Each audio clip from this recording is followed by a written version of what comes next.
यार एक बात बताओ, सुबह उठकर बस 30 मिनट चले होते हो तो थोड़ा अच्छा लगता है ना? वो हल्कापन, वो ताजगी। पर क्या कभी सोचा है कि असल में उस वक्त तुम्हारे अंदर क्या हो रहा होता है?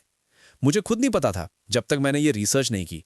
और सच में जो मुझे पता चला उसने मेरा मुंह खुला का खुला रह गया। चलना, सिर्फ चलना, तुम्हारे ब्रेन का साइज बढ़ा सकता है, अल्जाइमर्स का खतरा कम कर सकता है, और डायबिटीज रोकने में तो ये रनिंग से भी आगे है। आज मैं तुम्हें वो 10 चीजें बताऊंगा जो शायद तुमने कभी नहीं सुनी होंगी। और एंड में एक साइंटिफिक फॉर्मूला भी है जो बताएगा कितना चलो, कैसी चलो और कब चलो।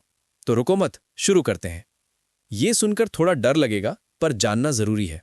अगर तुम घंटों बैठे रहते हो, ऑफिस में, कॉलेज में, घर पर, तो तुम्हारे दिमाग का वो हिस्सा जो याददाश्त और सीखने का काम करता है, वो धीरे धीरे सिकुड़ने लगता है। उसे हिप्पोकैम्पस कहते हैं। दुनिया में 3.5 करोड़ से ज्यादा लोग अल्जाइमर्स जैसी बीमारियों से जूझ रहे हैं, और अगले 20 साल में ये नंबर दोगुना हो सकता है। लेकिन यहां एक उम्मीद की बात है। जब तुम चलते हो तो तुम्हारे ब्रेन में ब्लड फ्लो बढ़ता है, नए ब्रेन सेल्स बनते हैं, नए कनेक्शंस बनते हैं। यानी तुम सिर्फ बॉडी नहीं, दिमाग भी बिल्ड कर रहे हो। रोज की सैर एक तरह की दिमागी कसरत है। अब ये सुनकर तुम सोचोगे, भाई पैर चलाने से आंखों का क्या लेना देना? मुझे भी यही लगा था, पर रिसर्च ने चौंका दिया। एक बीमारी होती है ग्लूकोमा। इसमें आंख के अंदर धीरे धीरे प्रेशर बढ़ता है, ऑप्टिक नर्व कमजोर होने लगती है, और सबसे खतरनाक बात, पता ही नहीं चलता जब तक बहुत देर न हो जाए। ग्लूकोमा रिसर्च फाउंडेशन ने कंफर्म किया है कि वॉकिंग इस प्रेशर को कंट्रोल करती है। चलने से ब्लड फ्लो सुधरता है, बॉडी एक नेचुरल पंप की तरह काम करती है, और आंखों का अंदरूनी प्रेशर स्टेबल रहता है। और एक जरूरी बात, हाई इंटेंसिटी एक्सरसाइज कभी कभी ये प्रेशर बढ़ा सकती है, वॉकिंग उसे सुधारती है। बचपन से हमें यही सुनाया गया, भागो दौड़ो तभी दिल मजबूत होगा। और हम भी सुबह सुबह आधा किलोमीटर भागकर हांफते हुए वापस आ जाते थे, ये सोचकर कि यही तरीका है। पर अमेरिकन हार्ट एसोसिएशन ने ये मिथ तोड़ दिया। उनका कहना है, हार्ट डिजीज और स्ट्रोक रोकने में वॉकिंग रनिंग जितनी ही असरदार है। सिर्फ 30 मिनट की वॉक एक नेचुरल बीटा ब्लॉकर की तरह काम करती है। धमनियां चौड़ी होती हैं, बुरा कोलेस्ट्रॉल कम होता है, और ऑक्सीजन से भरपूर खून पूरे शरीर में आसानी से दौड़ता है। सबसे अच्छी बात, रनिंग में जो अनावश्यक स्ट्रेस होता है वो वॉकिंग में नहीं होता। दिल को ताकत मिलती है बिना जबरदस्ती के। सोचो, तुम्हारे फेफड़े एक फिल्टर की तरह हैं, पर जब तुम घंटों कुर्सी पर बैठे रहते हो, वो फिल्टर जाम होने लगता है, सांस उथली हो जाती है, जहरीली गैसें जमा होने लगती हैं। जब तुम चलते हो, और ध्यान दो, चलते हो, दौड़ते नहीं, तुम्हारा डायफ्राम ज्यादा गहराई से काम करता है। सांस गहरी होती है, रिदमिक होती है, और ये गहरी सांसें फेफड़ों के निचले हिस्से में जमी वेस्ट गैसों को बाहर धकेलती हैं। सीधे शब्दों में, तुम अपने रेस्पिरेटरी सिस्टम को फ्लश कर रहे हो। और जब फेफड़े साफ होते हैं, इम्यूनिटी मजबूत होती है। अगर तुम बार बार बीमार पड़ते हो तो शायद बस यही एक बदलाव काफी हो। ये वाला फैक्ट सुनकर मैं खुद हैरान रह गया था। ड्यूक यूनिवर्सिटी ने 6 महीने का एक प्रयोग किया, रनर्स बनाम वॉकर्स, और रिजल्ट्स में वॉकर्स जीत गए। वॉकर्स का ग्लूकोज टॉलरेंस रनर्स के मुकाबले 6 गुना ज्यादा बेहतर हुआ। 6 गुना। रीजन है इंसुलिन सेंसिटिविटी। जब तुम भागते हो, बॉडी शुगर जल्दी बर्न करती है, पर जब तुम चलते हो, बॉडी को सीखना पड़ता है कि शुगर को धीरे धीरे सही तरीके से कैसे इस्तेमाल करें। पैनक्रियास को कम मेहनत करनी पड़ती है, उसे आराम मिलता है। अगर तुम प्री डायबिटिक हो, वॉकिंग तुम्हें स्टेबलाइज करेगी, रनिंग थका देगी। रनिंग शुगर बर्न करती है, वॉकिंग शुगर सिस्टम को सुधारती है।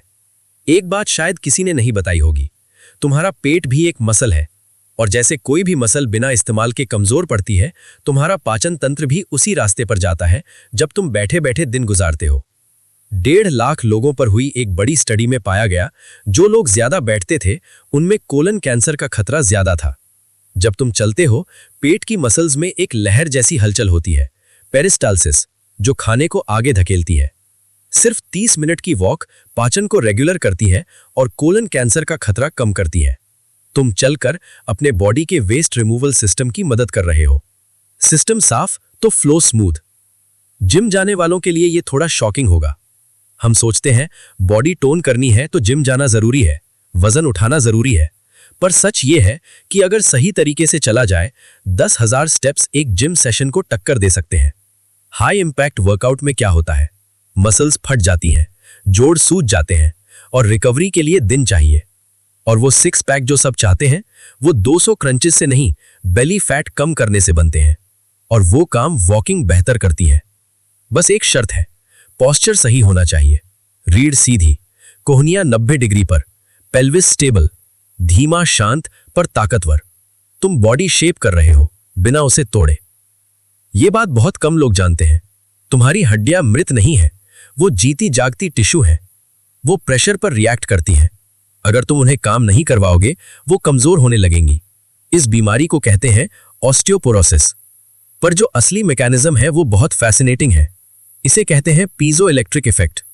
जब तुम चलते हो, हर कदम का हल्का झटका हड्डी में एक छोटा इलेक्ट्रिकल सिग्नल बनाता है। यह सिग्नल ऑस्टियोब्लास्ट्स को जगाता है, जो नई हड्डी बनाने वाले सेल्स हैं। हर कदम के साथ तुम अपने स्केलेटन को एक मैसेज भेज रहे हो, मजबूत बनो। रनिंग हड्डियां तोड़ सकती है, वॉकिंग उन्हें बनाती है। तुम अपनी हड्डियों को कवच पहना रहे हो। पीठ दर्द आजकल ये इतना आम हो गया है कि लोगों ने इसे नॉर्मल मान लिया है। घंटों कुर्सी पर झुके बैठे रहना, फिर कभी कभी भारी एक्सरसाइज, दोनों मिलकर स्पाइन को बर्बाद करते हैं। पर एक इंटरेस्टिंग बात जानो, तुम्हारी स्पाइनल डिस्क्स को डायरेक्ट ब्लड सप्लाई नहीं होती। वो स्पंज की तरह है। उन्हें न्यूट्रिएंट्स तब मिलते हैं जब वो दबती और फैलती हैं। वॉकिंग बिल्कुल यही काम करती है। हर कदम पर डिस्क थोड़ी कंप्रेस होती है, फिर रिलीज होती है। ये पंपिंग एक्शन न्यूट्रिएंट्स को स्पाइन के सॉफ्ट टिश्यू तक पहुंचाता है। पोस्चर ठीक होता है, रीढ़ को सहारा देने वाली मसल्स मजबूत होती है। तुम बस चल नहीं रहे, तुम अपनी रीढ़ की ऑयलिंग कर रहे हो। यह सबसे पावरफुल बेनिफिट है और शायद सबसे जरूरी भी। जर्नल ऑफ साइकेट्रिक रिसर्च ने 50 ऐसे लोगों पर स्टडी की जो मेजर डिप्रेशन से गुजर रहे थे। सिर्फ 30 मिनट की डेली वॉकिंग से उनके सिम्टम्स में जबरदस्त कमी आई। कोई दवाई नहीं, बस चलना। जब तुम चलते हो, तुम्हारे शरीर में जमा कॉर्टिसोल, स्ट्रेस हार्मोन धीरे धीरे कम होने लगता है।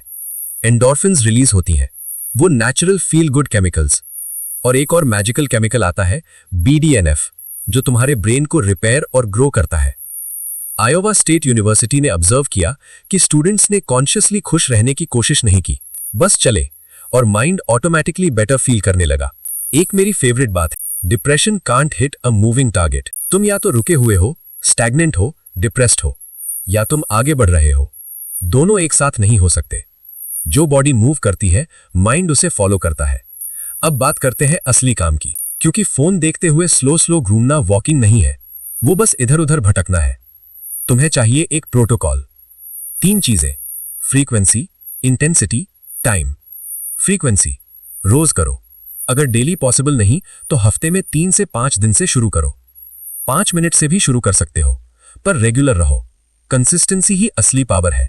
इंटेंसिटी, यहां ज्यादातर लोग लेजी हो जाते हैं।